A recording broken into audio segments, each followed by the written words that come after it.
бастадық қой. Подкастымыз получается тиктокқа сала бастадым ғой. Сол тиктокта неге орысша жасайсыңдар, неге қазақша сөйлемейсіңдер дейді. Сондықтан осы выпусқты қазақша бастайық. Қарсы емессің ба? Тем более қазақша үйреніп жүрсің ғой сен. Үйреніп жүрмін, иә. Қазақша қазір әрине өзінің пікірімді, өзінің ойында да жеткізу үшін маған кішкене қазір қиындау болады да. Как оно есть деймін. Міне құрметті достар, бастап жатырмыз осылай да. Қонағымызды таныстырып кетейік.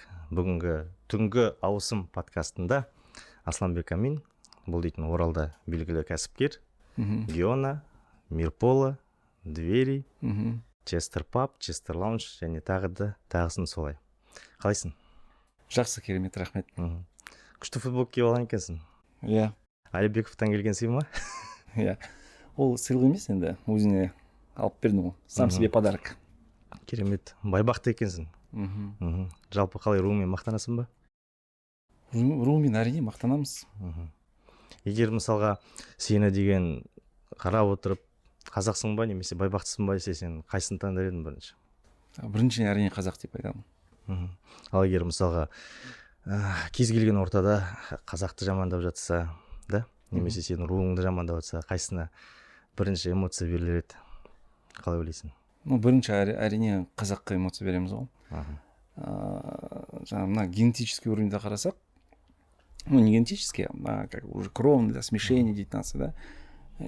Если смотреть уже до конца, объективно, все наши бүкіл біздің тайпаларымыз, все наши рулар уже давно смешались. Да, и сейчас, конечно, это доказать может быть тяжело, да? Ну, это чисто такое мое личное мнение, да? Мы уже давно все перемешаны. И байбақты деген, осы футболка, да? Ол история, ең біріншіден. Біздер қайдан шықтық? Это в первую очередь как символ того, что я ценю свою историю, уважаю свой род.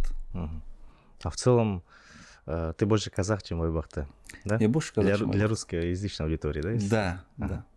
Хорошо. Бізде мектеп кезінде оқыған кезде Асқар ағай деген керемет тарихшы мұғаліміміз болған. Сол айтатын, қазақта дейді, қазір ұлттық сана дамымаған, қазақта рулық сана бар дейді да.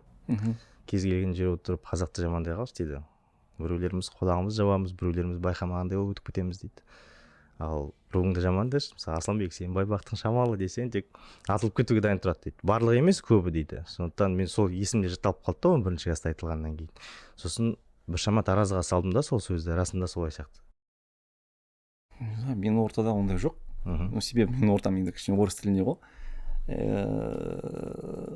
И знаешь, именно батыс Қазақстан облысында, мысалы сен айтқан жаңа оқиғалар, что біздің ру үшін такую не принесу. Мүмкін ол Ақтауға барсаң, адайлар мынандай, все, тебе там, короче. Жұмыс барысында сондай ситуациялар болды ма сенде өзіңде? Қанша дегенмен кішігірім емес, үлкен бизнесменсің? Жоқ, жұмыс барысында. Трайбализмге енігу деген сияқты жаңағыдай. Сен мұн жақта не істеп жүрсің, біздің жақта адайлардың жерінде деген сияқты. Жоқ. Ондай болған жоқ па? Жоқ, ондай болған жоқ. Даже сұраған жоқ. Ну, не сталкиваюсь мы с этим. А в целом для чего изучаешь казахский язык, вот если с этого зайти? Ну, если с этого зайти, во-первых, ең біріншіден мен өзім қазақпын, да. Во-вторых, как сказать, все равно будущее пойдет к тому, что мы все будем разговаривать на казахском. Я в это верю, и я как руководитель, как вот я сейчас объясню, немножко такую предысторию расскажу. Я учился в школе, где в классе было всего 4-5 казахов. Осы жақында, короче, мен ағам үйленді. Менің жігешкім Орынбор облысынан келді, Оренбурга. И она мне рассказывает тоже, у меня, говорит, наоборот, в классе там 5-6 русских было. Я говорю, сижу, я говорю, кто из нас приехал с России, да? Кто? А кто в Казахстане? Кто в Казахстане, да. Но они там как бы не разговаривали. Не разговаривали вообще никак. Қазақша сөйлеген жоқ, ноль. Біздер мында тұрып тоже. Ну, вообще, в целом, отношения. Первый я понял свое такое отношение, кто меня видит, такой здесь, да, мои такие соклассники, да. Повышенное внимание еще было со стороны казахских классов к парням, которые учились. Орысша оқыды. Қазақтарға орысша оқығандарға. именно какое-то было повышенное внимание. И я тогда еще я понял, почему. Повышенное внимание в каком отношении? Со стороны девушек или со стороны Со других? стороны девушек. Ага. Со стороны девушек. Парни старались тоже разговаривать на русском языке. Мгм. И тогда вот я сам 87-го года, и на тот момент вообще было как бы не разговаривать на русском, ты уже как будто бы на ступень, на уровень уступаешь кому-то. Мгм.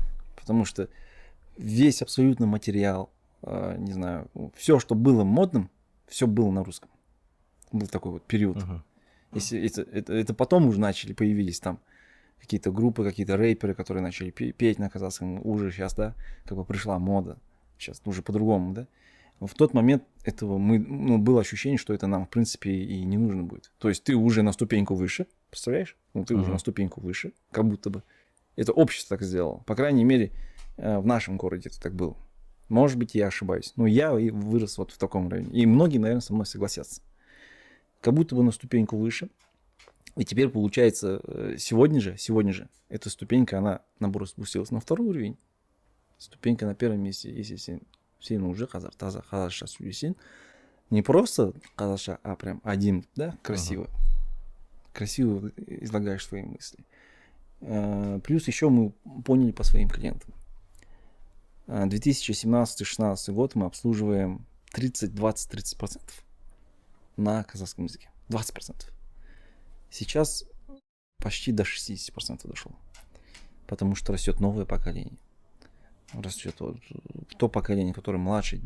Почему даже я не пошел, например, в казахские классы, да?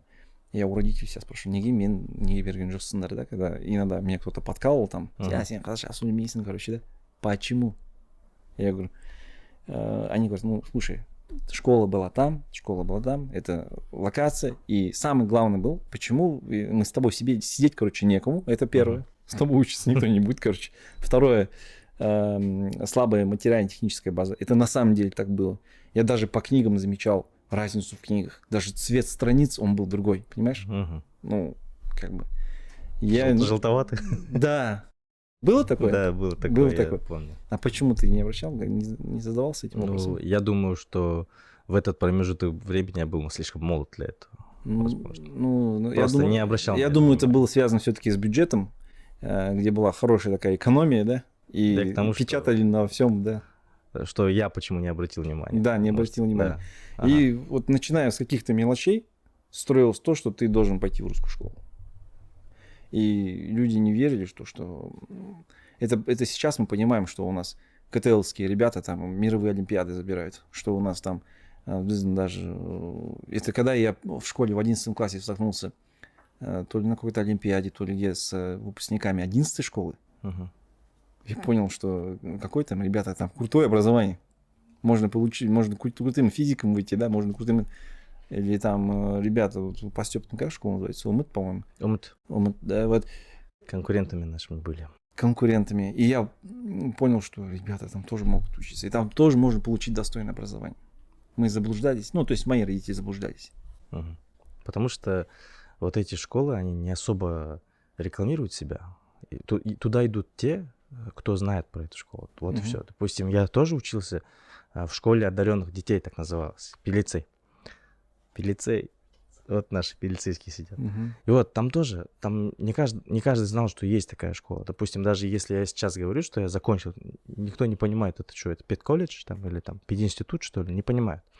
Но были такие моменты узконаправленные. К примеру, для того, чтобы подготовиться к ИНТ, мы углубленно изучали всего лишь 5 основных предметов. Остальные отпадали из-за этого. Я сейчас не знаю, что такое физика, из-за этого не знаю, что такое биология и так далее.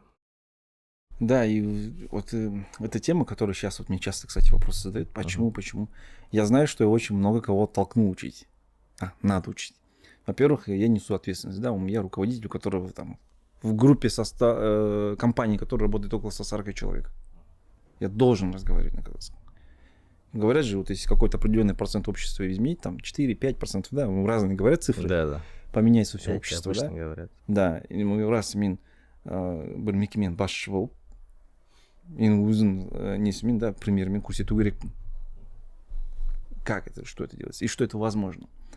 и нашел методику хорошую. То есть ребят, которые сейчас дают методику обучения не ту стандартную, что ты начинаешь с какой-то грамматики, а начинаешь прям сразу с того, что мы обсуждаем там, говоря, на кухне. Обычно даже тілектен бастайсың ғой. Бірінші испытание самое тойда да там 150-200 адам алдында шығып бір жақсы тілек айтып и еще не повторяясь, да. Шаңырақтарың шайқалмасын, да, ашық аспан и так далее. То есть охота уже что-то другое добавить. Ты руководитель, на тебя все смотрят. Ну, то есть факторов очень много, на самом деле. Хорошо, Асланбек, а почему не говорим о бизнесе сегодня? Почему не говорим о мотивации сегодня? Мы же заранее, вот когда с тобой, сколько уже, пару месяцев как не можем записаться, вот, и сразу сошлись на одной мысли, что мы сегодня не будем говорить о бизнесе и мотивации. Можешь объяснить со своей стороны? Ну, со своей стороны, знаешь, что я хочу сказать? Вот сейчас вот это поле информационное. Ты зайдешь в Инстаграм, зайдешь вообще везде. Ты идешь в кафе, вот все об этом говорят. Мотивации нет, мне там бизнес аж угрей, короче, да, ну, это везде. И сейчас все обучаются, ходят на тренинги. Вот вы 4 сидите, если из вас 4 кто-то там не ходил хоть раз на какой-то тренинг, все, короче, он уже на шаг сзади, да, как будто бы. Изгой какой-то. Да, изгой. Я не учусь, я, короче, вот к чему это приведет? Ну, мое личное мнение. Все начнут учиться. Мирхат завтра идет, к этому пошел. Маргулан записался, еще кому записался, учится.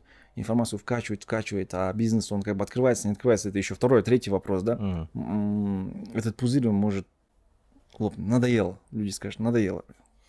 Понимаете, вот в один прекрасный день, ну, уже все мне надоели, короче, да, с этими. И мы можем получить обратный эффект. Ты говоришь вот там о любви до ненависти. Это реально, это будет обратный эффект. Или ты этому человеку даешь информацию. Слушай, вот я тебя сегодня хотел смотивировать, там то-то, то-то. Почему ты не идешь? Вот дома некоторые давят, да? Ты иди там, вот к Асланбеку иди, там с ним общайся, он научишься, короче, да, таких сейчас очень много. Последний, кстати, я сторис, там пост записал про это на эту тему. И я говорю, это много информации. Зачем об этом говорить?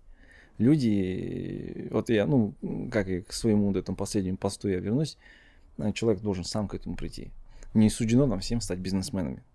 Тот, кто... Очень много могу примеров привести, даже на своем личном примере я хочу сказать, что я никаких тренингов не проходил. Со мной... У меня друзья есть бизнесмены, которые не ходили ни на один тренинг, не ходили на какие-то мотивационные курсы. Не было их, просто не было. Просто мы хотели, у нас задача была улучшить свои какие-то материальные ценности, да. Это вот одна из причин. Кто-то хотел свои кредиты закрыть, а потом взял бизнесменом, стал случайно, короче, да. Ну, то есть там истории слушаешь, они абсолютно все разные.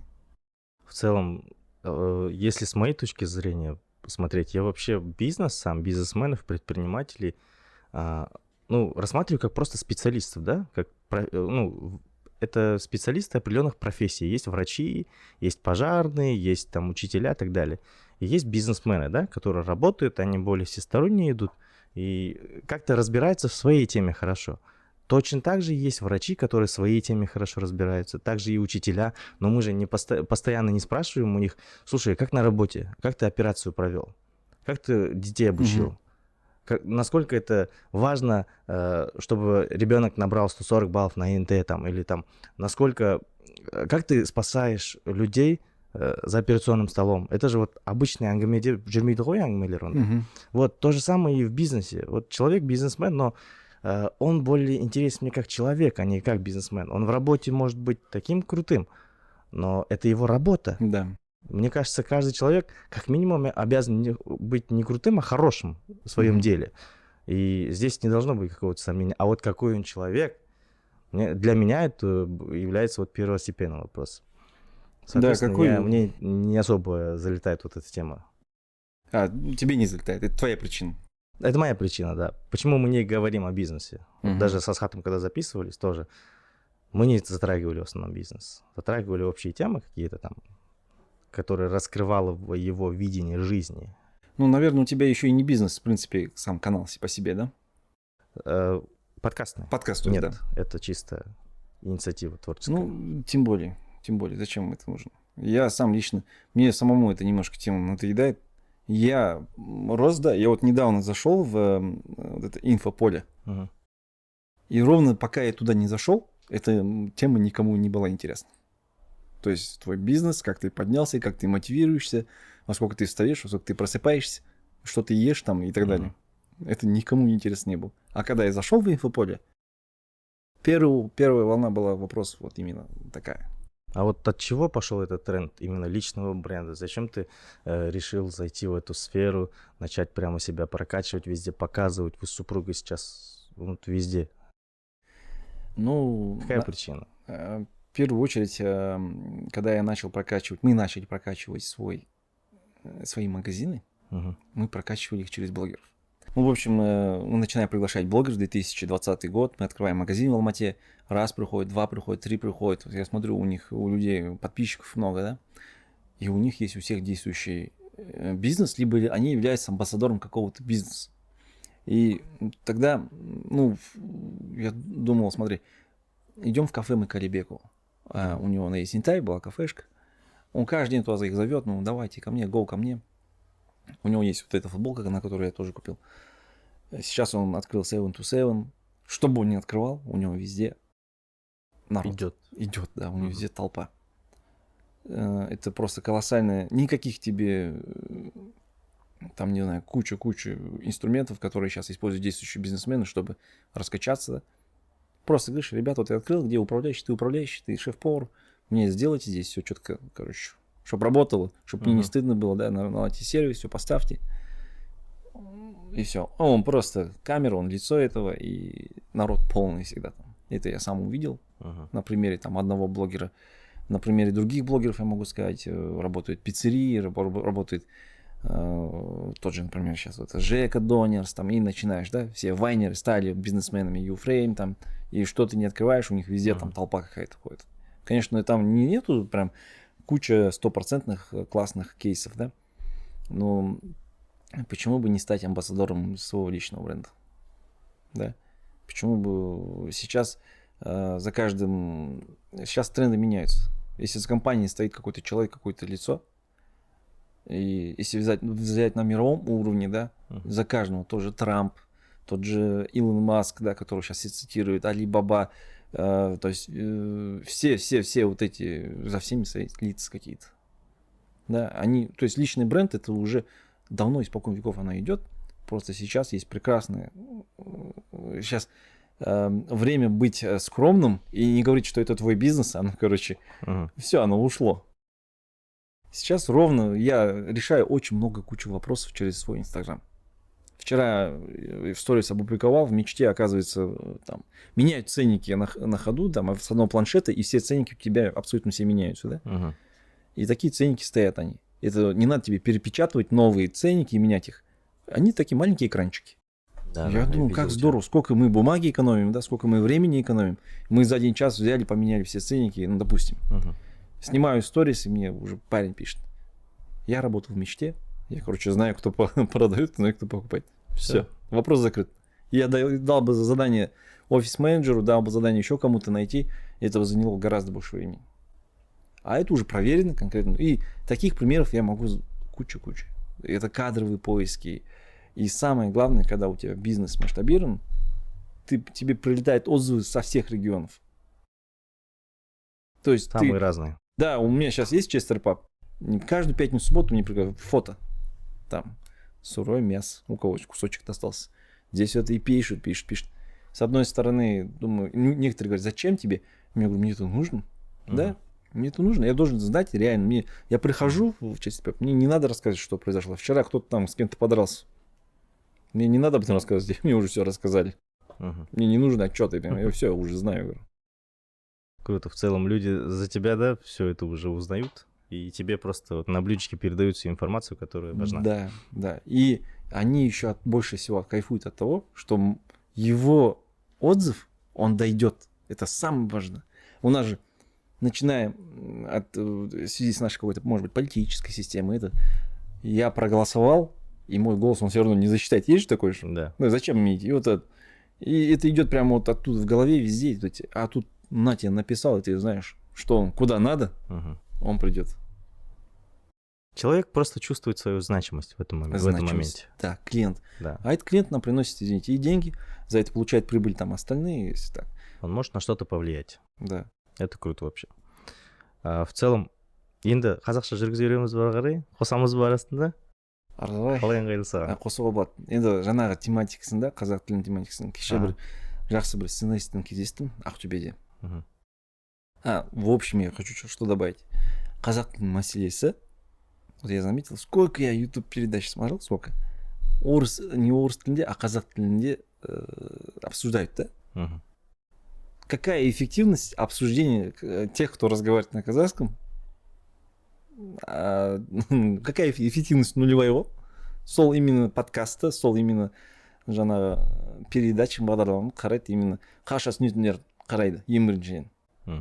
А как дойдет информация для тех, представляешь, если жаңағы шала қазақтар отырып, мысалы мен сияқты, да, бірге отырып, мы начинаем обсуждать, а почему мы не разговариваем?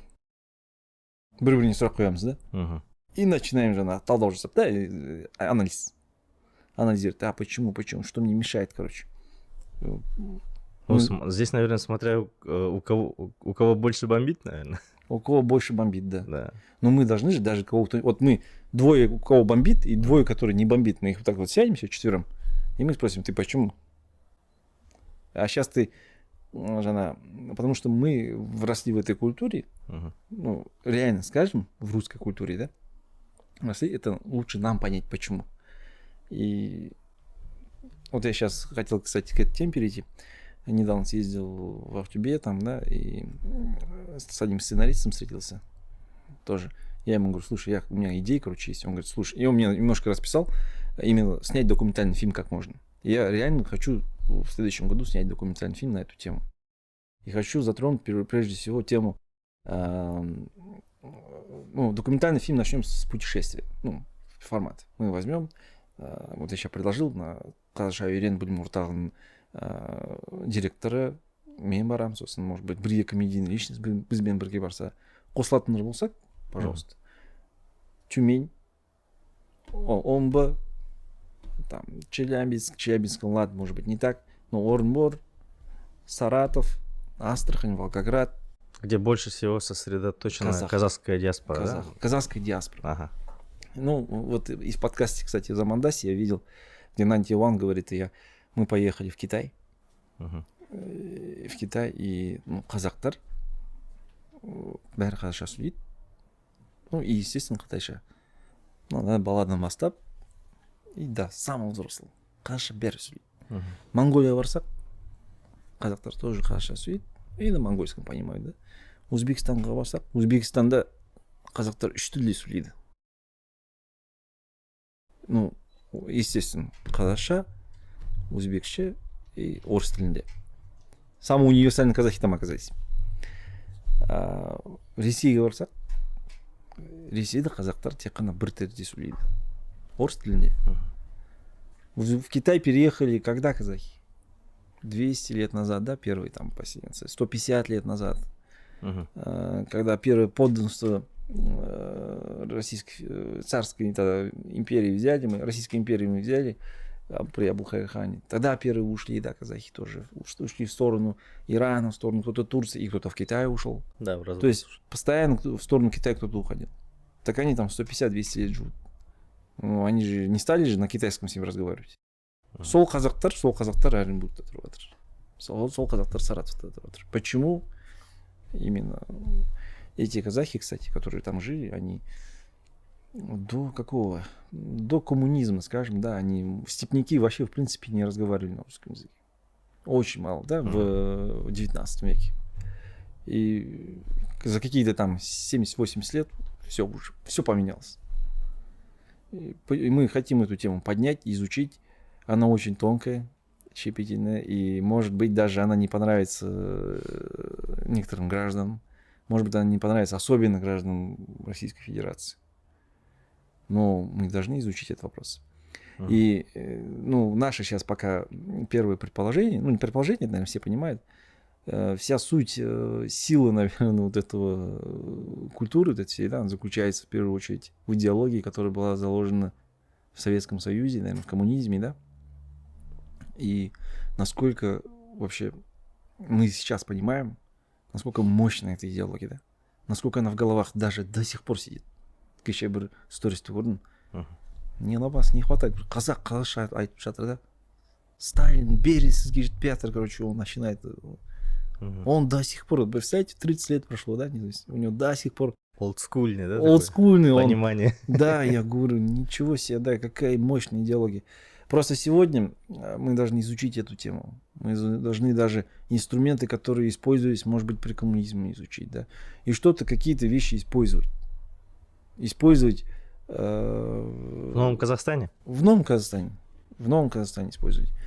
Потому что именно вопросы идеологии у нас, они очень проблемные, да. Из-за того, что у нас нету такой сильной идеологии к нашему языку, к нашему, может быть, к нашему населению, да, у нас и от этого и возникают какие-то, наверное, проблемы. Сейчас хотят какую-то идею, да, двинуть, а инструменты, они старые, они не рабочие. А вот чисто субъективно в концепцию нового Казахстана, жаңа Қазақстан сенесің бе сен? Сенемін дегенде мен түсінбей жатырмын, жаңа Қазақстан деген не екен бе? Не екен. Я, насколько я читаю новости, насколько я близок вообще ко всей этой теме, я не пойму. Простой человек не поймет. Он увидит брусчатка, например, где-то поломанная, он скажет, ну, можем это жаңа Қазақстан деп. Кстати, такие есть. Такие есть, да. Такие отзывы уже были. Отзывы, но люди не понимают, что жаңа Казахстан, первая волна информативная, я думаю, она была не самая такая успешная. Но возьмут, наверное, какие-то инструменты, используют ее. Конечно, мы верим, что будет. Уже, в принципе, какие-то есть такие сдвиги, изменения, которые нравятся. Уже мне нравится, да. Как сказать, это вот стоит там какой-то контейнер сейчас, да, на рынке. Сегодня я продал муку, завтра начал продавать сахар, поменял мешки, поменял ценники, короче, и все, я продаю сахар. Это делается все за 1-2 дня, да. Жаңа Казахстан, он делается за 1 дня, это мы не какой-то там бутик, да. Это целый, я думаю, просто тут Конституция, внесение изменений в Конституцию. Он сказал, мы должны внести изменения. Потом объявил, что мы внесем изменения. Это после внесения изменений в Конституцию пойдут внесение изменений в законодательство. Потом начнется какая-то, вот, чтобы чистку кадров сделать, вот это, как говоришь, олдскульно убрать людей, да. Мы сперва должны в закон о госслужбе внести кучу изменений. Чтобы внести закон о госслужбе, то есть там куча факторов. Сперва, чтобы почистить людей, мы должны внести изменения в закон. А это вот не раз-два, это вот целая процедура. Ну, здесь уже в тебе бывший госслужащий говорит, наверное, да? Ты уже в тонкости понимаешь, как бы. Я тонкости понимаю, да, и что это не делается ни 1, ни 2 дня. И это надо, вот самое главное, доводить. Я сейчас со стороны уже как бизнеса говорю, что информацию нужно правильно, четко, быстро доводить.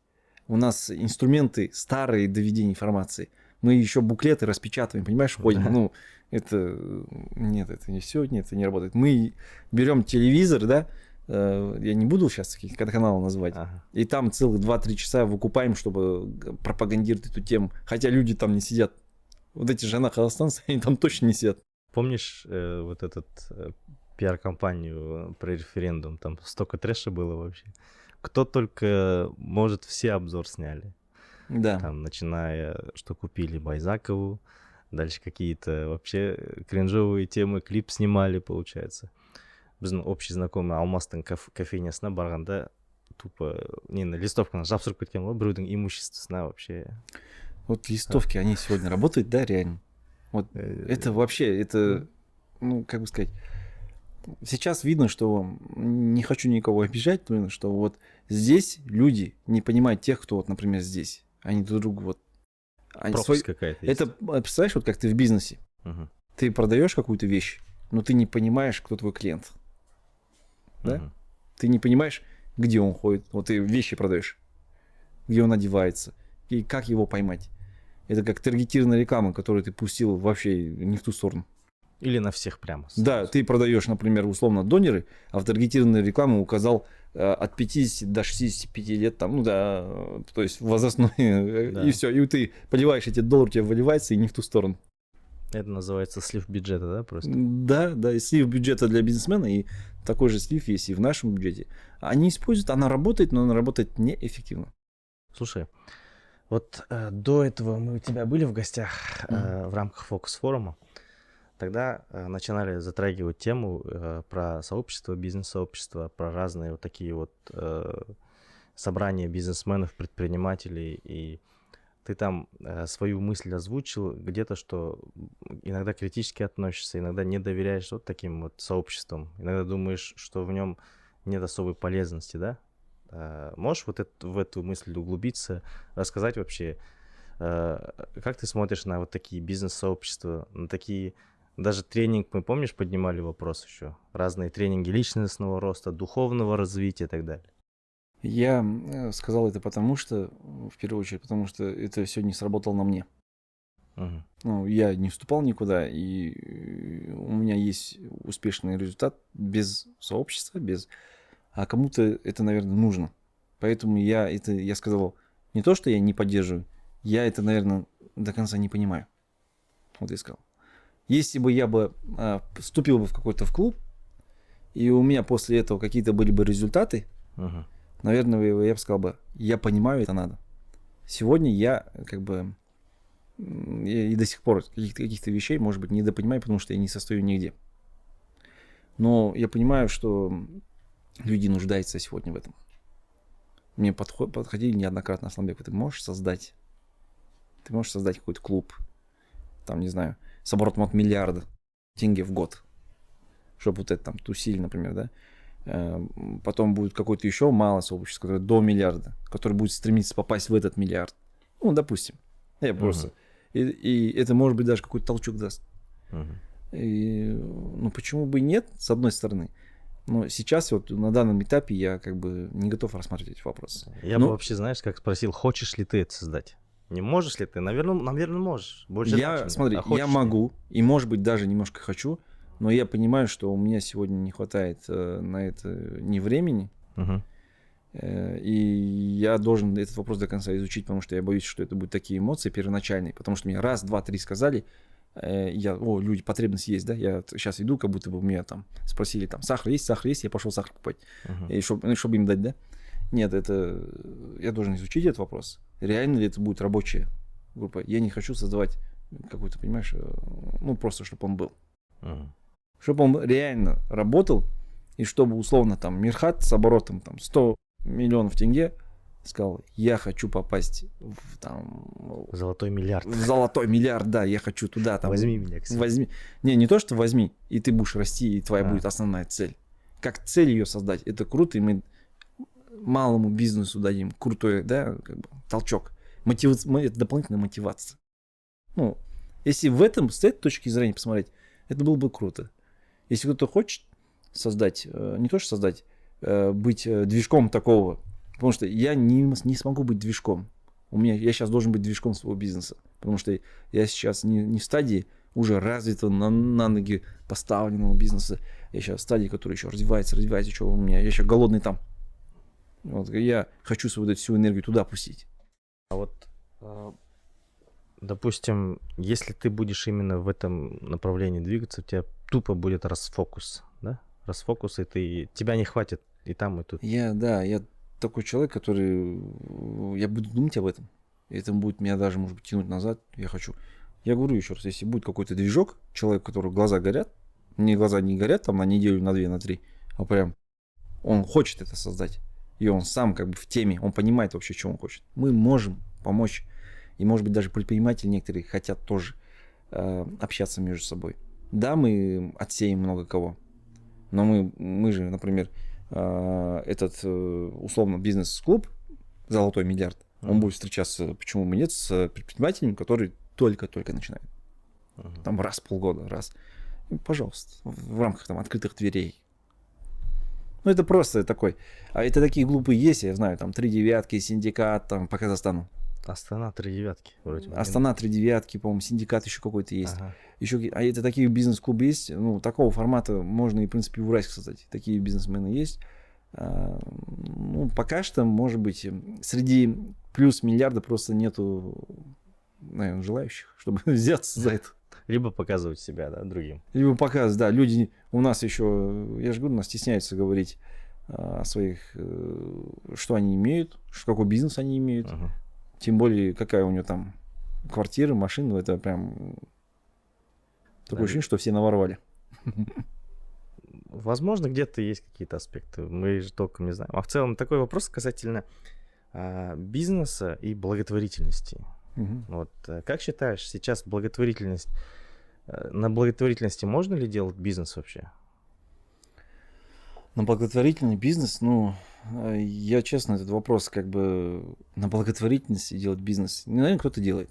Наверное, кто-то делает. Я этот вопрос до конца как бы не могу тебе как бы ответить, но я про саму благотворительность, тему, формат ее, мы очень много этим занимаемся. Мы по сей день этим занимаемся, да. Но мы сейчас переориентируем свой формат. Мы понимаем, что люди начинают курбанать. Все, я уже знаю, что мы 5, 6, 7, которым мы помогали, они же, короче, он не думает, то, что бүгін мен ақша табу керек, да, 10 килограмм ет алу үшін, да. Мен бүгін Асланбек келеді. То есть это мысли совсем разные. И я понимаю, что когда мы помогаем, мы это делаем, но я понимаю, что эффективность от этого очень слабая. У тебя вопрос был, можно ли делать бизнес на благотворительности. Я вообще не знаю. Не представляешь, да? Я не представляю, я даже не знаю таких успешных кейсов. Может быть, ты знаешь? В целом, знаешь, есть такие моменты. Сейчас у нас участились темы со сборами, да? Да. Это не хорошо, не плохо, сразу говорю. Они есть, фактически есть. Есть и Асуруми, есть и аналогичные проекты, получается. Есть и ребята, которые именно со сбором помогают действительно людям, которые оказались в тяжелой ситуации. Такой выпуск у меня уже с Эмирчиком тоже был. Они прямо собрали 1 миллиард. Слава богу, Эмирчик сейчас жив-здоров, начинает ходить и так далее. Но таких сборов как будто становится очень много. Да, я вижу. И окей, пусть они будут. Просто не включается ли такой механизм, новый тип иждивенчества какого-то со стороны людей, которые вот бір бәлеге ұшырап қалды, такой, надо найти такие сборы. Вот, надо найти такие сборы, надо быстренько собрать. Ну, я понял. Эффект миллиарда, он сломал вообще, ну, наверное, много у кого что в голове, в том числе, что можно даже, может быть, не продать свою последнюю квартиру, да, а собрать деньги. Да? Ну, ты, наверное, из этого формата. Ну, как сказать, это вопрос очень такой тонкий, да? Это тонкий вопрос. Да, тонкий вопрос, и здесь надо правильно, конечно, делить, где, насколько это реально, человеку нужна помощь, мы об этом знать не можем. Один случай расскажу. Сегодня пришел ко мне человек, вот сегодня буквально пришел, и он говорит, мен статусым жаңағы қандаспын, мен Монголиядан келдім, 85-ші жылғы Ақсайда тұрамын. И он, когда разговаривает, он задыхается, у него такое, я чувствую, что у него что-то там, какие-то проблемы со здоровьем. И он рассказывает, что у него сейчас проблемы, у него ребенок болеет, на руках у него нету ничего, он ко мне в кабинет заходит, и у меня в голове, может, это мошенник, да, ну, первый, может, он так ходит, я говорю, неге сіз денсаулық басқармасынан квота алып, сол неге бармайсыз? Мен квота әлі күтіп жатырмын, короче, какие-то свои проблемы начался. Я ему второй, третий вопрос задаю. Я понимаю, что выход он есть, в принципе, и государство это поддерживает, но он просто идет по всем предпринимателям, короче, и бабки собирает. И дать ему, не дать, его послать, как говорится, там, да, куда подальше. С одной стороны, боишься, короче, да, ну, как бы, я человек тоже такой, как бы, думаю, блин, сейчас не поможешь ему, короче, да. Не было дальше. Не, может быть, он действительно нуждается. Да. Ну, как бы. И я взял, короче, у меня в кармане сколько было, ему говорит, на, короче, на проезд. Ладно, это, как говорится, все видит, тебе прилетит по-любому, короче, если не так. Если что, да? Да. Просто я к тому, что, допустим, не дай бог, сондай жағдайлар болып қалып жатса адамдарда, и люди сразу, на это уже есть прямо целый готовый механизм. Сборы, есть волонтеры, которые собираются уже, есть там целые команды, которые выстраивают в это все, там, чаты, специальные сообщения, получается. Все это настраивается. Вот из подкаста с родителями Эмира я это узнал, что все это настраивается. Это круто. А они проценты имеют? Они на добровольной основе, насколько я знаю, это делают. Мгм. Но откуда-то это же должно как-то спонсироваться. Ну, не спонсироваться, как-то поощряться хотя бы. Мгм. Вот. И из-за этого у меня просто такой встал вопрос, можно ли на благотворительности делать какой-то бизнес. Я не утверждаю, что можно, я просто спрашиваю, такой любопытный человек. Ну, наверное, это можно делать. Ну, судя по твоей, как говорится, схеме, мы берем волонтеров, мы берем, значит, у нас есть инструменты, есть 10-15 действующих блогеров, Мгм. у которых мы, может быть, даже выкупаем рекламу на самом деле, а не просто так да? Давайте мы вот этих людей выкупим, потому что они уже их надоело, им все пишут, и мы вот выкупить. И то есть мы какой-то бюджет закладываем туда, и на волонтеров, скажем, на волонтеров 1 000 000 тенге. Так, кто это создал? 1 000 000 тенге. Ну, я еще раз говорю, я вот так вот говорю, я представляю, Ага. как бизнесмен. Так, на блогеров 1 000 000 тенге, 3 миллиона тенге, все, вперед, поехали. Таргетированная реклама, я же вижу, у меня таргетированная реклама выходит. Они же откуда-то деньги берут же. Выходит у тебя таргетированная реклама? У меня, да, на пабликах выходит. Выходит, у меня Да. выходит таргетированная реклама. Я думаю, ага, бабки они берут откуда-то. Ну, теоретически это можно сделать. Но на самом деле это они делают, не делают, это мы не сможем это узнать. Хорошо, давай закроем вопрос вот так. Сборы — это хорошо или плохо? Хорошо. Мгм. Опять-таки, хорошо. И там нужно фильтровать каждый случай отдельно. И мир здесь вот по поводу сборов. Да или нет, вот мне недавно один вопрос, человек, просто я скажу, один вопрос такой задали. Мгм. Асламбек, мне нужно ваше мнение. Едет поезд. Мгм. Я говорю, вот едет поезд. У него, получается, в две стороны разветвление, да? На одном стоят там 10 человек. Мгм. Они, короче, сбиваешь их. С другой стороны, один человек. В какую сторону ты выберешь? Я говорю, зачем этот вопрос? Мне интересен ваш мнение, говорит, за миллиард. Мгм. Понимаешь? О чем я? Мгм. Здесь идет один человек, Да. а на эту же сумму можно спасти, ну, понимаешь? Да, Да, понял. 15-20 человек. Очень тонкий вопрос, очень. Я говорю, слушай, здесь не идет вопрос миллиард, не миллиард. Здесь вопрос идет борьбы родителей. Родители борются. Мгм. Это самое, как бы, понимаешь, так получилось, что они нашли эту силу, которая управляет этим поездом, извините за выражение, да? И они Ну, нашли эти Нашли бабки. рычаг и начали. Рычаг. Это не просто рычаг. Они обратили внимание государства на эту проблему. Мгм. Это небывалый, да, такой случай. И, наверное, ее повторить будет очень тяжело. Очень тяжело, хотя уже второй раз как-то повторили. В стране уже есть человек, да. который второй Но я раз думаю, снимал. что из раза в раз его будет очень тяжело повторить. Потому что те эмоции, которые мы испытали, вот я как предприниматель испытал, когда я первый раз увидел эту историю, я ее второй, третий раз, понимаете, мы же на эмоции же все двигаемся. Ага. Я на эмоции, короче, там стольник кинул, да? Да. Второй раз мне прилетит, я уже 80 кину. Третий раз прилетит, я уже 60 кину. И она будет, понимаете, Уменьшаться. уменьшаться. Это потому что мы же на эмоциях все решаем. А вообще, когда ставят, вот самое беспонтовое, это когда ставят перед выбором. Вот есть вот это, говорит. Это откуда идет? Это, говорит, идет от силы пропаганды, любой Да. пропаганды в мире. Если тебя ставят перед вот этим фактом или перед другим, всегда выбирай третий вариант. Не выбирать эти варианты. Да. Вот, иногда мне помогает в жизни вот такое вот. Не, если ты к моему вопросу, Мгм. просто этот человек, он меня плавно к этому Да, столкнул, к красиво вопросу подвел. миллиарду вот этому. Да. Вопросу миллиарду. Но я ему сказал, здесь ты неправильно, говорю, рассуждаешь. Вообще неправильно рассуждаешь. Мгм. Ты должен здесь силу родительскую послушать. Вот это то, что ты придумал, схема, вообще, короче, Ну, она сюда не подходит.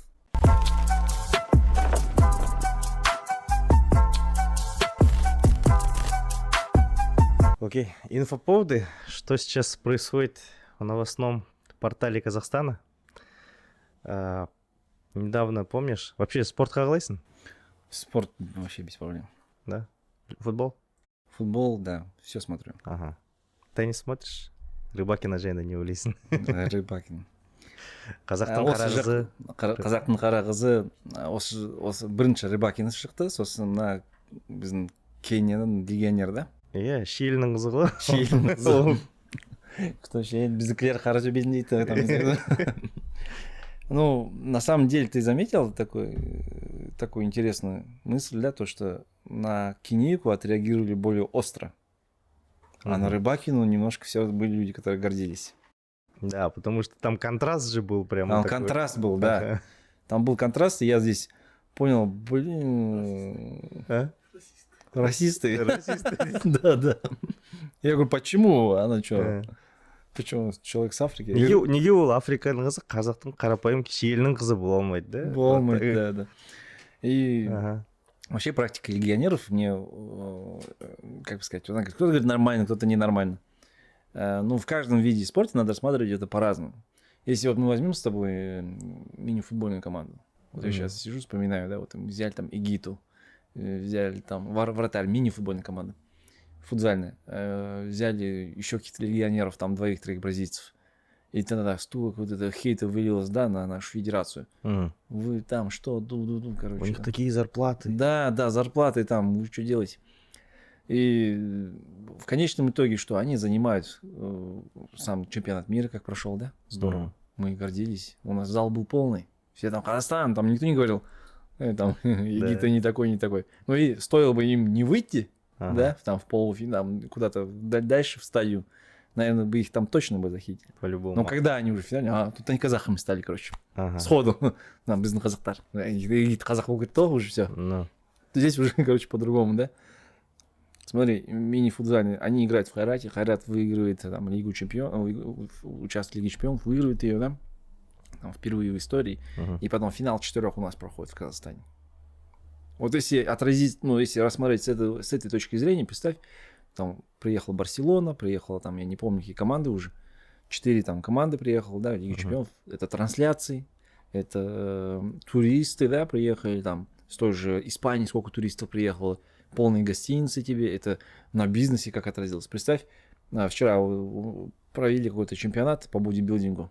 В Уральске вчера, на днях, месяц-два назад. Ибрагим, вот, хороший там, кто еще там организатор, я не знаю, ребят. Видели по Уральску качки ходили? Все такие накачанные, красивые. Это в этом же было, в парке Кирова было, да? Это Омега Спорт, потом где-то еще был. Ну, в чем прикол? По Уральску ходят накачанные люди. Женщины, да.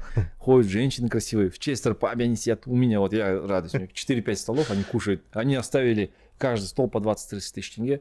Уже хорошо, да, заработал там проценты официант, заработали мы. Вот, то есть все зарабатывают. И представь, вот это люди приехали на футзальный чемпионат у нас. Ну, они почему приехали? Потому что вот эти а-ля казахтар, короче, выиграли там что-то, да, и они все приезжают. Мы в рейтинге футзальном поднимаемся вверх, и мы уже полноправные кандидаты там провести чемпионат мира, да, и так далее.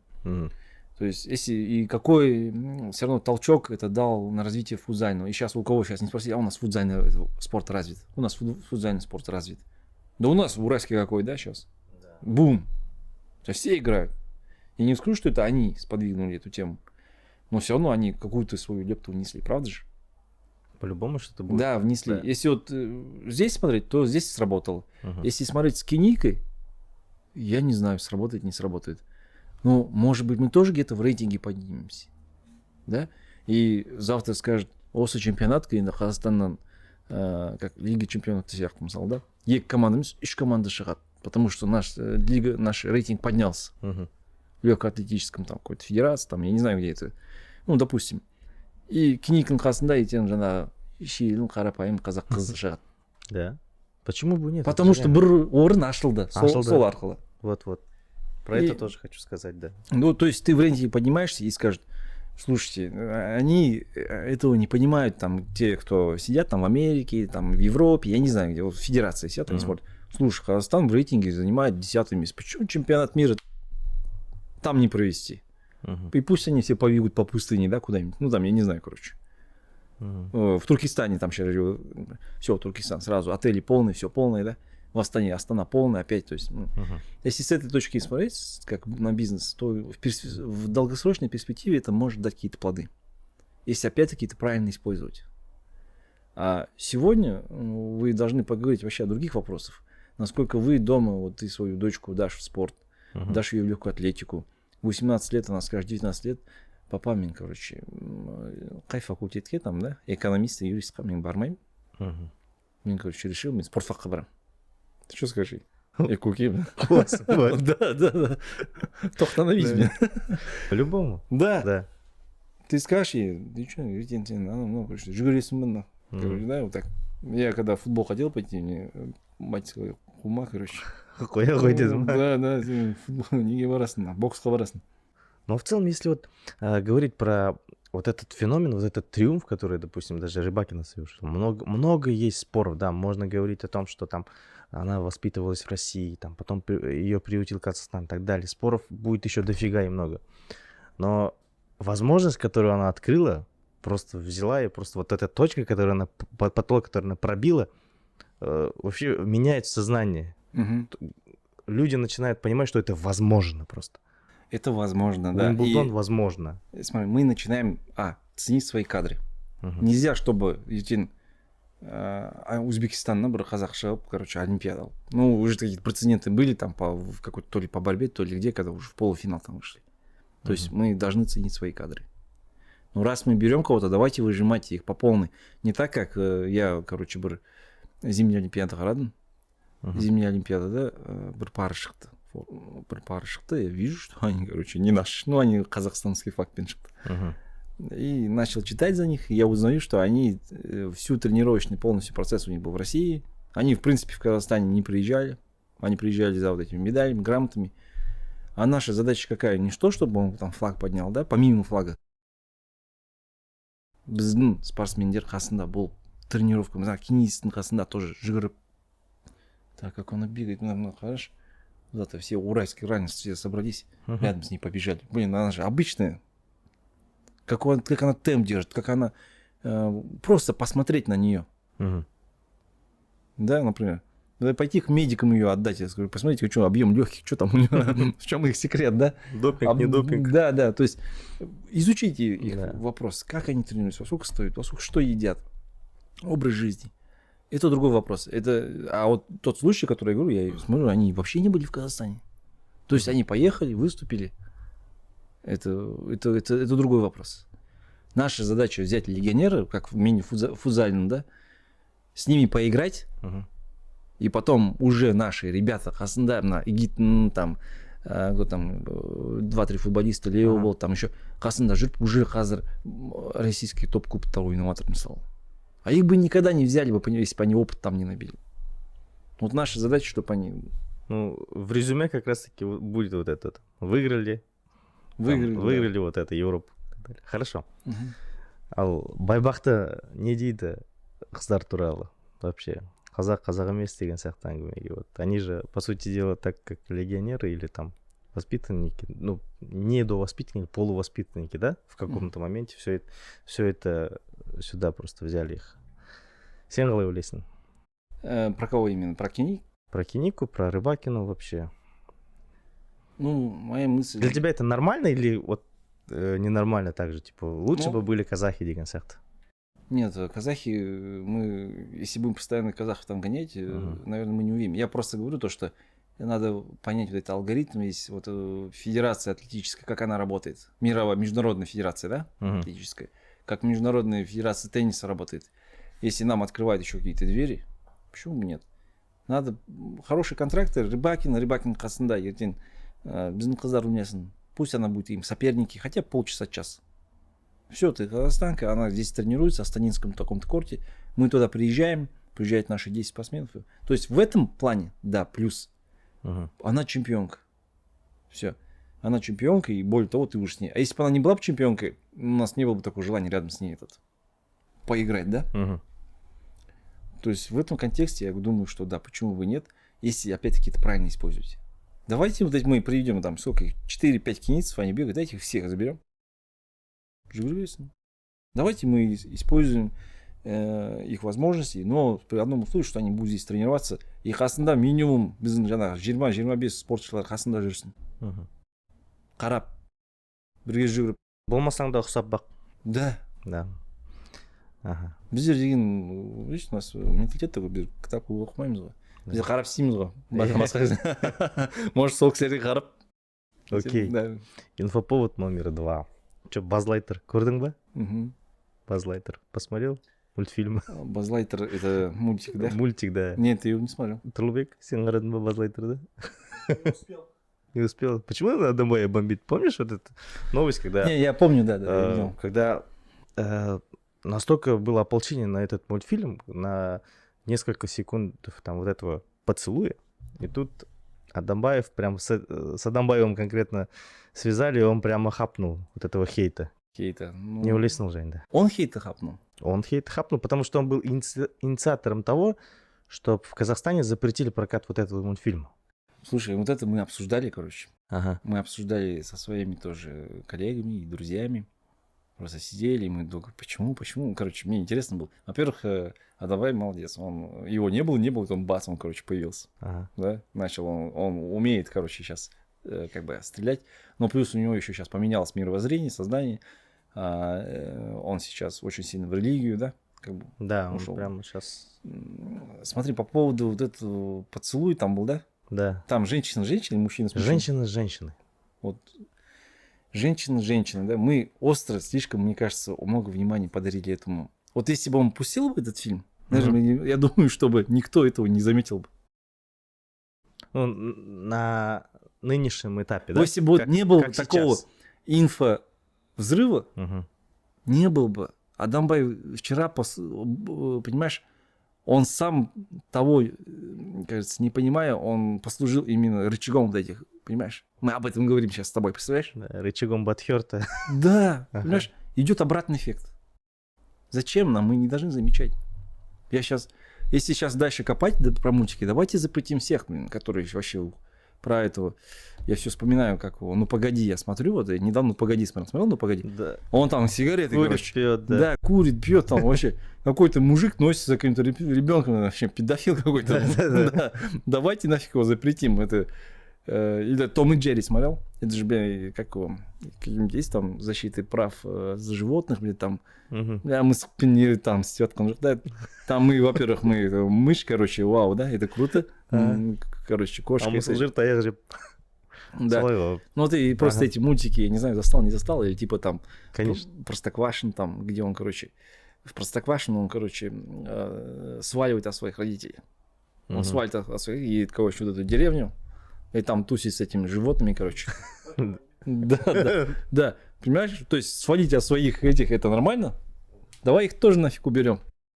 Сейчас просто как будто это из крайности в крайность уходит, да? Да. Все это либо вопрос касается уже гиперопеки над детьми, Мгм. либо этим манипулируют просто. Вот такими инфоповодами, чтобы отвлечь от других каких-то более важных новостей. Потом я сейчас вот, это хорошо, это хороший тем затронул, я свои мультики все перелистываю. Вот Ага. это, как его вспоминаю, как его, блин, называют? Карлсон, блин, я забыл, блин, Карлсон. Он улетел, но обещал вернуться. Нет, но он на крыше, блин, вообще нафига на крыше тусоваться, да? Это же небезопасно. Это не совсем безопасно, да? Нет, я еще еще такой, знаешь, прикол этот, музыка, клипы, да? Я недавно там слышу, как родители тоже разговаривают, пацану 15 лет, ему 40. Он, короче, говорит, что за клип, короче, я не помню, какой-то клип был. Там целуется язык, короче, там все, короче, полный. Что за фигня, короче, он говорит. Мгм. Я говорю ему, ты че, короче, напрягаешь? Ты посмотри свои клипы. А слушай, знаешь, надо было еще запретить, я вспомнил, это Тату группу. А, Я 2001 или 2002 год, я, короче, учусь 15-16 лет мне. Так мы все пели эти песни. Я сошла с ума, и танцевали под нее, да? Так они там в открытую целуются в этом клипе. Надо было тогда еще всех нафиг расстрелять, короче. Ну, извините за этот. Если так уже прям образно. образно идти, тогда закрыть, запретить. Как раз таки там не было такого прямо, да, такого хейта, наверное. Ну, не было такого внимания в их сторону, как сейчас. Они вот за счет этого, то, что они целуются, они стрельнули. Мгм. Тату. Вот на тот момент это было лесбиянки. Дико. Дико, ничего себе, лесбиянки. Да, что-то это было новое, что-то. В Советском Союзе этого А не сейчас было. они бы там поцеловались бы, Ага. вот эти мультики. Я думаю, вообще никто не заметил бы. Ну, вот это он просто какой-то пост написал, он так его возглавил, что все это обсудили. Мгм. О, какие мы зато какую вы дали пропаганду этой вещи, да? Вот так и работает, да, средства массовой информации, по сути дела. Прямо полный контроль над сознанием. Сейчас я говорю, что полный обратный эффект. Надо было все это делать молча. А вот каким новостям ты сам доверяешь? Вот если, допустим, немного отвлечься от темы Атамбая и пойти в СМИ. Вот каким новостям ты более доверяешь? Это может быть какие-то каналы телевизионные, либо какие-то паблики, может, группы, либо телеграм-каналы. Все, что связано с новостями, я сижу в телеге. Все, что в телеге, я смотрю разные каналы, я стараюсь смотреть и ту, и эту сторону. Всегда. Вот даже бывает какой-то ракурс новости. Особенно сейчас, который вокруг идет, там, не знаю, какой-то войны, там, да. Это все, кто война, кто спецоперация. Я смотрю и эту, и ту сторону. Мне интересно, как они излагают, и ты какие-то для себя выводы делаешь. Однобокая инфа, мы и так ее видим, результаты. Результаты видим на многих, да, слоях населения, которые вот думают. Я вот ее рассказываю, я слушаю, как говорит человек про конкретную эту информацию. Я даже знаю, что он смотрит. Либо кого он смотрит. Кого он смотрит, да. Да. И ты уже понимаешь, слушай, надо, ну, как бы и так, а потом уже аккуратно излагать свои мысли, да. Свои выводы, свои именно. В целом, тема СМИ, да, она сейчас, мне кажется, уже больше людей именно не телега это какой-то некий процент населения, а в основном инста, да, людей. Инста. Разные прямо. Телега для меня нужна больше, что связано с политическими новостями, что связано с курсом. Это буквально один абзац, это четко, понятно, коротко, это удобно. Окей. Допустим, ты послушал разные новости, да? Посмотрел разные какие-то видосы именно из СМИ. В целом это на тебя как-то влияет внутренне? Допустим, вот твой день начинается, ты как-то себя чувствуешь, прочитал какую-то новость, там какая-то авантюра, либо какая-то преступность, либо какая-то хорошая новость. Как это на тебя влияет вообще? Нет, в целом новости на меня сильно не влияют, кроме новостей экономических. Ну, если там у нас какие-то по тому курсу, если возьмем, да. Например, 24 февраля на меня очень сильно повлияло, да, эмоционально. Такого рода формата новости политического характера, да, это они, особенно когда это где-то рядом происходит, там что-то в январе произошло, что-то они тебя не могут быть тебе безразличны, и эмоционально ты их воспринимаешь очень так. Произошло там, кто-то у кого-то что-то украл, там, да, криминального характера новости, они есть, но их изучаешь для того, чтобы понять тех же мошенников, да, какого рода сейчас мошенничество, тем вот с Каспием, то, что говорили, звонки, например, я вот эти новости обязательно прочитал, и для себя, прежде всего, взял как на вооружение, да, что надо быть готовым, если к тебе позвонит и что-то там спросит, ну, допустим. Ты уже примерно понимаешь, о чем идет речь. Да, то есть я постараюсь максимально пользу взять из любой новости для себя, вывод. Ты заметил, мы говорим новости, но в основном, когда вот даже в инсте выходят разные новости, это в основном какие-то тревожные новости, что-то произошло, кого-то убили, там что-то рухнуло, что-то упало, и очень мало таких позитивных новостей. И вообще, насколько это адекватно расценивать вот эти события как новости, как считаешь? Чисто субъективное мнение твое. Ну, это работа СМИ. Работа СМИ — это высокие рейтинги им нужны, да. А все, что высокие рейтинги, естественно, это все новости, которые с негативным характером. То есть людям нужен это, да, это вопрос своего гормонального характера, да, адреналин там, да. Нам нужно посмотреть, у них все хреново, а у нас шикар, короче, да. Ну, то есть есть еще такого формата, да, кто-то себя утешает, кто-то ищет вот это удовлетворение в плане вот этого выплеска, адреналин какого-то, они следят как за сериалом, какими-то вещами, да. Это было давно, это было еще с 90-х тех же годов, да. Я помню, когда была такая передача в 2000-х годах, я не знаю, 7-8 класс, я учусь, там окна были передачи. Да. Там Дмитрий Нагиев, это его был его дебют, и там, короче, выходит весь мир. Это была постанова, сейчас мы, ну тогда для нас этого не было постановы. Короче, там они ругаются, там дерутся, и мы этого ждали. У него еще такие длинные волосы, такие волнистые. Я помню. Вот этот вопрос, недавно в тебе, вот Рустам есть, встречались, мы на эту тему разговаривали, на вопрос вот это настроение, вот это гормонального такого фона, да, какой у нас повышенный там кортизол, какой повышенный там в Америке, да, почему у нас комедии, говорит, залетают, он сам сценарист, например, он говорит, почему у нас комедии залетают? Потому что и так у нас, короче, говна хватает, короче. Понимаешь? У нас говна хватает, поэтому нам нужно вахаха, там немножко вот это гормоны свои, счастье поднять. Люди как-то энергетически разгружаются. Просто. Разгружаются, да. А почему в Америке ужастики залетают? Потому что у них вот, наоборот. У них наоборот, да. Они идут туда, чтобы поймать эти эмоции. Понимаете, у них этого говна в жизни не хватает, короче. Я думаю, может быть... Все слишком хорошо. Да, зачем вы приезжаете в эту сторону, потусуйте где-нибудь у нас здесь, поживите там месяц-два там в каком-нибудь ауле, да, где-нибудь подальше. Отсюда и хороший рейтинг кинокомедий, да, у нас? Комедии классно залетают людям. Комедии классно залетают. И они говорят, мы умеем снимать, да. Ну, конечно, мы это умеем снимать, ну, по крайней мере, есть хороший сценарий. Ну, это общество просит. Реально это общество просит. Ты сейчас сними какую-нибудь тяжелую драму. Люди... Ты сам давно на ужас ходил? Я вообще не люблю ужасы. Вот, я не смотрю вообще их. Вот зачем? Ты открываешь телегу, и там все нормально. Все ужасы там. Потому что вот даже в этом моменте, когда мы с тобой записываем этот подкаст, да, Турлыбек, только что он мне показал, в Уральске, в парке Кирова кого-то зарезали. Серьезно? Да, вот прямо сейчас вот. Насмерть? Какой-то бизнесмен, 49 лет, насмерть зарезали. Вот прямо сейчас ужас, вот прямо на глазах творится. Перед тем, как тебя встречать, мы сидели, эти новости читали, Турлыбек показывал мне фотографии. Вот ужас жизни. Ужас жизни, да. И, ну, убийства, они всегда были, они есть. Я не надеюсь, что их будет меньше, да. Люди, как бы здесь, сказать, вот в той же Америке, да, ну, много же тоже убийств. На 100 тысяч населения, я не знаю, какой рейтинг Казахстан занимает, но явно я скажу просто одно. Если бы Инстаграм, телефоны в 90-х годах были, и Ютуб тоже, наверное, все просмотры собирали бы страны СНГ, ну, в том числе и Казахстан, и Уральск. Ну, новостных такого характера, наверное, прилетал чуть ли не каждую неделю, да?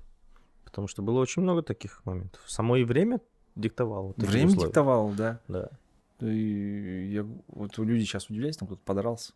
Да я не знаю, там люди каждую неделю, там люди не родились, да, как бы.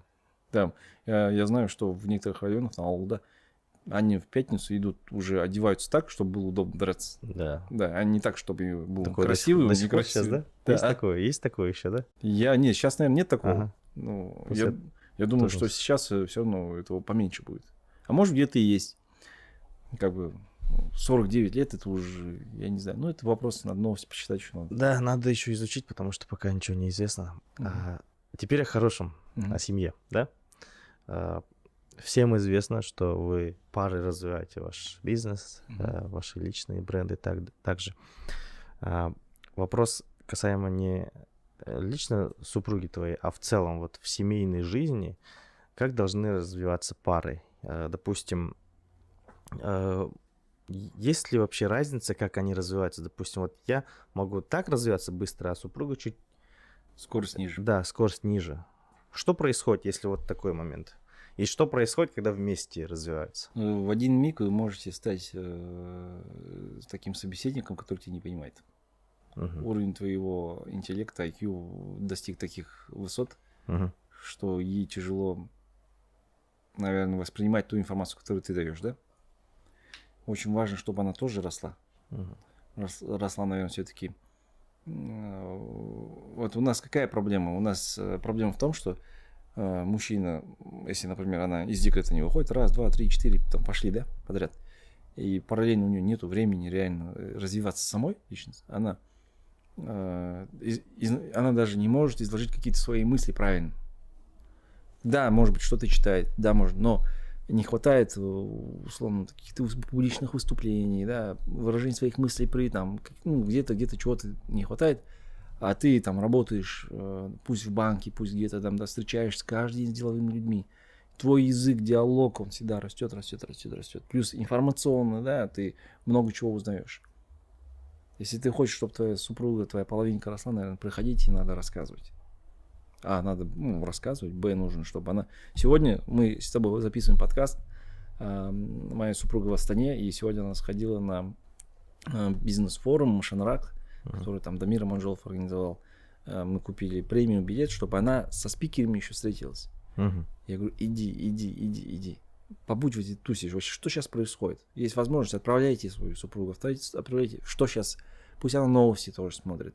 Чтобы, если вы хотите быть в одном этом информационном таком поле, чтобы вы понимали, или ты делись с ней информацией ей, да, и пусть она рассказывает. Ну, я понимаю, что со временем, конечно, и вкусы тоже теряются. Ну, классно же, когда твоя супруга еще хороший собеседник, и вы можете поговорить на тему той же киники, спортсменов, там, и еще чего-то, да? Или смотрите какой-то один подкаст. Вообще здорово, да? Заместо фильма. Помнишь, был такой фрагмент в фильме «Основатель» про Макдональдс? Ты смотрел этот фильм? Ну, смутно. Ну, я смотрел, да. Ну, получается, до того момента, пока у них ничего не складывалось в работе, денег не было, там он камевояжером работал, я, наверное, правильно произнес это слово. В общем, ездил в Штаты, торговал. А потом Макдональдс открылся, стрельнул, и она всю жизнь дома была, а он начал уже там развиваться. И в конце тупо дома лежат, говорит, я хочу развестись. И так молча развелись просто. То есть вот эта пропасть настолько глубокая была. Все уже. Вот я про эту пропасть говорил. Она была на том кураже, она не понимала, мужчина может зайти в такой бизнес-кураж или женщина. Сейчас вот и женщина такая есть. Вот почему я говорил, что пришла одна ко мне женщина и сказала, не одна, у меня несколько случаев было, я хочу познакомить тебя со своим супругом. Я познакомился, и он побежал делать что-то. Нет, я говорю, так не работает. Своим примером рассказывайте, что вы делаете, рассказывайте. Ну, так получилось. Ну, хотя бы пусть сам подойдет. Пусть сам подойдет. Это в первую очередь. Если у него нет этого интереса, мы должны принять, да. И как его... Забыл я этого блогера, автоблогера. Ну-ка, российский автоблогер. Давидыч? Давидыч. Он что говорит? Нельзя на две вещи обижаться, да? На свою машину и на свою жену. Это твой выбор, да? Потому что сам выбирал. Да. Вот как раз-таки выходит тема. Вот ты говорил про мужчину, вот эту, про жена, которая приходила. Это же тоже ответственность. Брать на себя ответственность. Допустим, если бы мужчине было интересно, он взял ответственность, пришел бы с тобой познакомился, да? Вообще, если говорить от ответственности, вот влияет ли ответственность на возраст человека? Это вообще не влияет. Или возраст человека влияет на ответственность? Зеркальный вопрос просто. Ну, есть такое предположение, что с возрастом человек становится более ответственным, да? Это в зависимости от того, какие он уроки для себя взял. Из того, где он был безответственен, как эта жизнь по нему ударила. И здесь какие для себя человек сделал выводы. Я сейчас знаю людей, которые ему лет 50-60, и он до сих пор такой безответственный взрослый мужик, который может ни прийти, ни сделать, ни доделать. Конечно, их, когда человек растет, ну, просто то сравнение поколений, сравнить их тяжело, потому что вот ему 60, он в советское время рос, и он не мог быть, как бы, общество законное тогда, тунеядцы, там, они их заставляли работать, они не могли быть, короче, не таким, либо он, короче, сейчас вообще, короче, алкаш там и еще что-то. Да, их заставляло государство, общество там и так далее. Если брать молодежь, у меня есть конкретный пример, Мин Курдастарн, который до сих пор он может не сделать, не взять даже свою, вот у него дети есть, взять ответственность всей семьи и за нее, как говорится, да, пойти какие-то действия совершить. Это есть сегодня, и возраст здесь ни при чем. Да. Ни при чем. Здесь больше при чем, какие он для себя сделал ошибки и выводы. Как жизнь за его безответственность его ударила. Если удар был мощным, что он, там, нокаут, нокдаун был, то он исправится.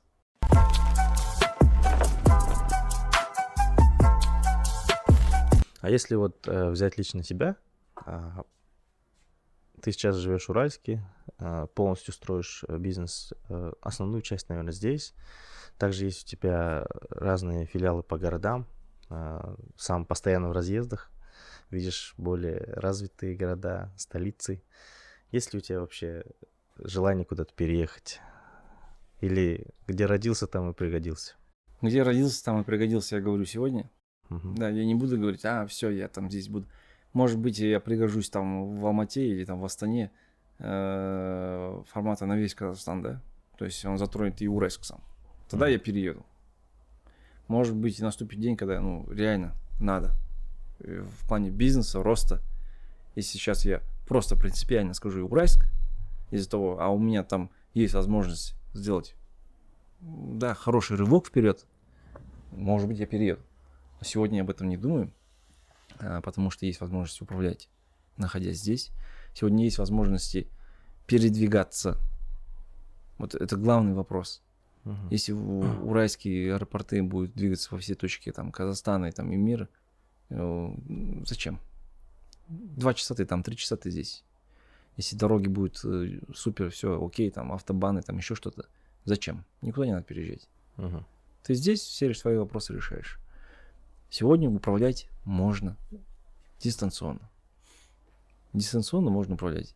Вопросы там это делаются через социальные сети, это делается через там камеру, вот эту камеру онлайн ты можешь следить, да, CRM-программы, то есть куча есть инструментов, автоматизируешь свой бизнес и все.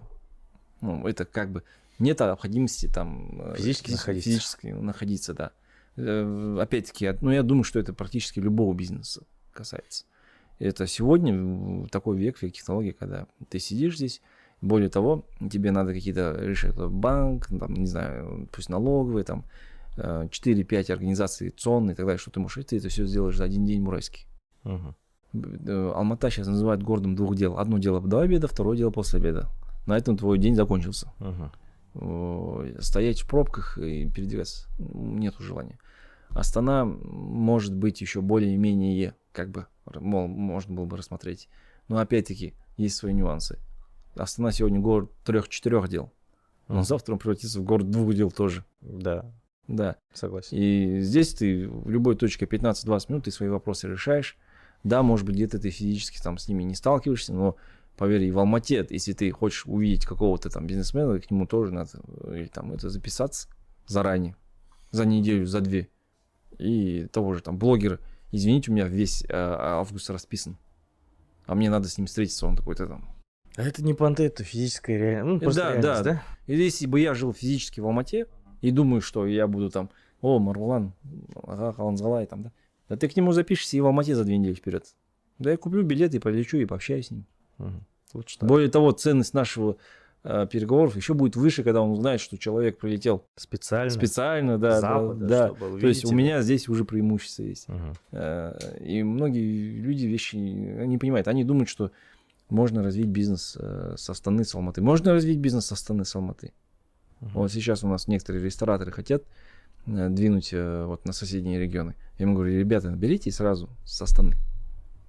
Открыли в Астане, бизнес пойдет, там управляющий, это сейчас не то время, когда ты там должен сидеть и там всех вот так вот пасти, короче. Сейчас не время, когда ты в тетрадках у тебя все записано и там кэша много ходит. Сейчас время, когда ты открываешь там приложение банковское, там ты видишь, сколько у тебя было сегодня поступлений, у тебя есть онлайн-касса УФД, сколько у тебя чеков пробито. Сейчас другое время.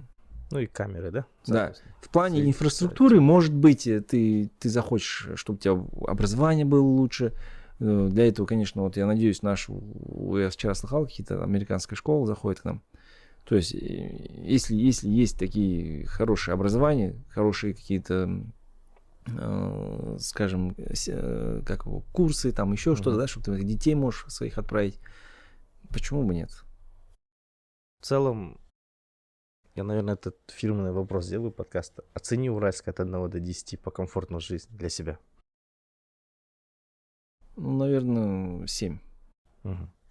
Даже, может быть, 7 это, скорее всего, мое внутреннее состояние.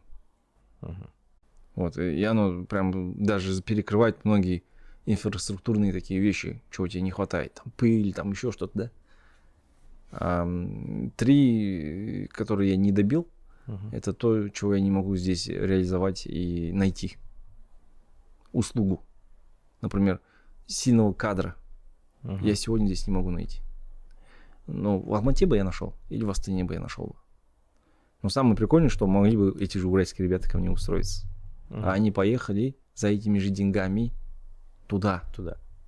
И я могу кучу таких примеров привести, когда эти же деньги зарабатывают у нас здесь, а они тусят на эти деньги там, снимают хату за 200 штук. Зато я в Астане. И за то, что остается, тусит дальше. Да. В целом, мне кажется, что подкаст получился очень интересным, потому что ой, какие некоторые тонкие темы мы с тобой подняли, поговорили. Спасибо тебе большое, что пришел, поделился. Действительно, мы долго ждали вот этого выпуска. Кстати, в комментариях тоже писали, когда Асланбек, Гульсезов придут. Здорово. Вот я здесь. Да. Я думаю, Гульсезов тоже согласится на отдельный выпуск. Я специально так сделал, чтобы и тебя понять, и ее понять, как говорится. Потому что обычно вас всегда приглашают вместе. Ну, наверное, показать, как образцовая семья, которая вместе всего добивается. Но мне это интересна личность, получается. И, соответственно, думаю, по отдельности вас послушать очень интересно. Рахмет тебе большой. Небольшая просьба что-то сказать нашим зрителям, которые все это будут смотреть. Всех, кого я мог случайно задеть или обидеть, сразу заранее извиняюсь. И я на подкасте вообще первый раз пришел. Для меня это большой, хороший опыт. Надеюсь, еще будете продолжать. Енді бұйырса, келесі жыл Мерхат мені тағы шақырса, міндетті түрде мен өзім пікірін қазақ тілінде жеткіземін. Қазір, да, 100% хочу полностью на казахском дать подкаст. И я для себя өзіне мақсат қойдым. Даже өзім коллективті қойдым. Келесі жылдан бастап менің жиналыстарым қазақ тілінде өтеді. Кім түсінеді, кім түсінбейді. Сізде уақыт бар. Мен алдын ала ескертіп қойдым. Да, ескертіп қойдым. Қазір мүмкіндік бар, оқуға мүмкіндік бар. Подкасттар бар, қазақша, пожалуйста, тыңдаңдар. Рахмет, Мирхан саған. Пусть развивается твой подкаст, развивается твой канал. Хорошее, благое дело, как ты сейчас, может быть, какую-то историю пишешь. Историю пишешь для нас, какие-то идеи. И, может быть, кто-то увидит там наш, да, и, может быть, для кого-то мысли какие-то дойдут. А может быть, мы сегодня даже кому-то поможем, да, этим подкастом. Если это произойдет, будет супер. Здесь вопрос не мотивации, иди работай, да. Здесь вопрос, как говорится, общих тем, которые сегодня затрагиваются. И вот эти темы надо трогать. У тебя большая социальная нагрузка на твой канал. Она есть, и я просто начал сейчас за тобой наблюдать. И с каждым разом становится лучше. Так что, как его, серебряная кнопка, золотая кнопка бұйырса. Аумин, да. Бисмиллах деп, да? Рахмет көп. Серьезно. Опа, вот так. Давай. Все, закрываем.